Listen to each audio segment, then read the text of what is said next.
All right, welcome back to ABA Exam Review and the continuation of our RBT Practice Exam series, where we're going through another set of questions together and breaking them down. If you're new to the channel, welcome. If you're returning, welcome back. Please subscribe. Check out btexamreview.com for all of our study materials, including our combo pack. When you pass your exam, let us know so we can include you in the Sunday shoutout. Work hard, study hard. Let's get going. You're working with a 7-year-old client who engages in hand flapping behavior. Your BCBA has asked you to collect frequency data on this behavior during a 30-minute session. During the session, you observe the client flap their hands 8 times in the first 10 minutes, 12 times in the second 10 minutes, and 6 times in the final 10 minutes. What is the rate of hand flapping behavior per minute for this session? Question is simply asking for you to find rate. And part of the exam is figuring out what exactly the question wants us to find. That's the first step of any question. So we need to find the rate, so frequency over time, of hand flapping per minute for the session. So how are we going to find that? Well, first we need to figure out what are the total minutes of data. How much data have we collected across this collection session? And that would be 30 minutes. So our time, because remember rate is frequency over time, is going to be 30 minutes. We then add up our frequency, which is 8 plus 12 plus 6, which is going to be 26. So we have our frequency, which is 26. We divide that by our time, which is 30, and that's going to give us 0.87 hand flaps per minute. It's that simple to find rate. Find your frequency, divide it by your time, and that's going to give you your number. In this case, the rate of hand flapping per minute is 0.87 hand flaps per minute.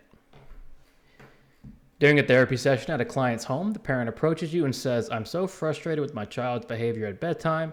What medication do you think might help him sleep better?" How should you respond? One of the things we learn as BCBAs when we are trying to assess and pick behaviors to treat is we always want to rule out medical issues first. Meaning if there's a behavioral issue or there's a problem that the client or the client's stakeholders are having, we first want to make sure all medical symptoms have been ruled out. Meaning a doctor has said this is not a medical issue, right? We always want to get that cleared first. So if you, a technician, are at a client's house and they're asking you about medication, what do you think you should do as the technician? Because even as the supervising behavior analyst, I'm not there to give medication advice. I'm not a pharmacist. I'm not certified or licensed to give out medication advice. I should not be giving out advice over sleeping medication, any medication, really. So as a technician, how do you think you should respond if you're asked for medicinal advice?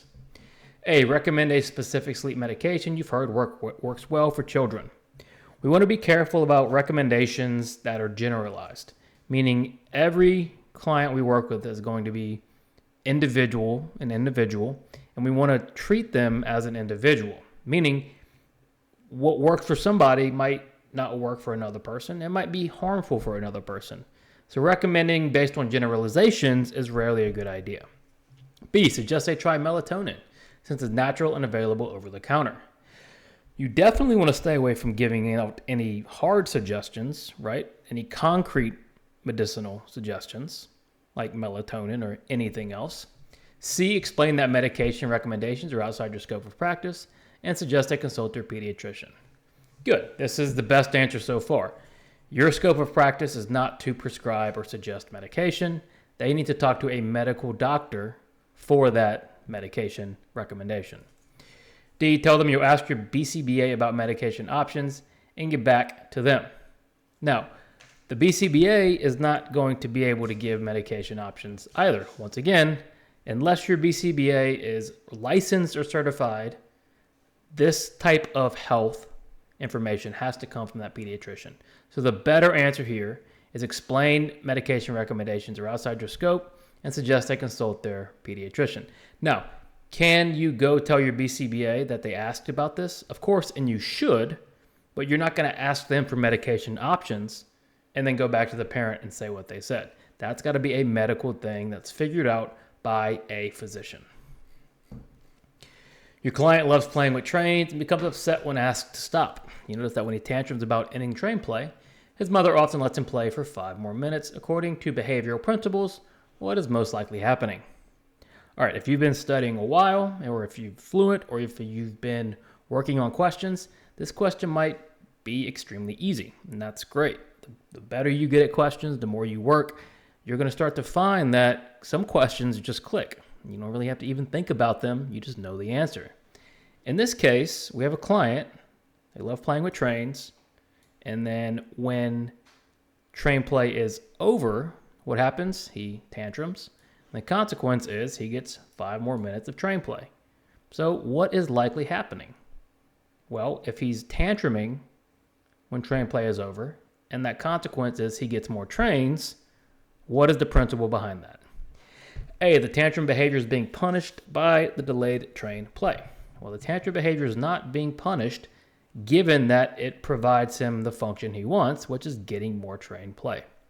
B, the tantrum behavior is being reinforced by getting additional playtime. Very likely, right? That's very likely what's happening. Again, that's probably very obvious to some of you if you've been working and studying. If not, keep at it, and eventually questions like these you'll read and you'll immediately get a sense for what the answer might be. C, the mother is using appropriate limit setting strategies. That's not necessarily what's going on. It's not how we would describe the scenario either. D, the child is showing appropriate emotional regulation. Clearly not. Even as a technician, that's not your call, but it's very obvious that proper emotional regulation is not tantruming once play is over and then gaining more time because of the tantrum, which is exactly what's happening. So what's likely happening is the tantrum behavior is being reinforced by gaining that additional play time. You're teaching a client to wash their hands using a task analysis with 8 steps. The client consistently completes steps 1 to 5 independently, but may need prompting for steps 6 through 8. Which prompting strategy should you use next, following the principle of least to most prompting? So when we use least to most prompting, what are we trying to do? We're trying to start with the least invasive prompt possible. And if we think about our prompt hierarchy, and it's easier to start from the most intrusive, we're always going to start with that errorless, followed by that full physical, partial physical modeling, and then move down the hierarchy, right? But those errorless physical modeling are really the most intrusive, and then we get into verbal and gestural, that sort of thing.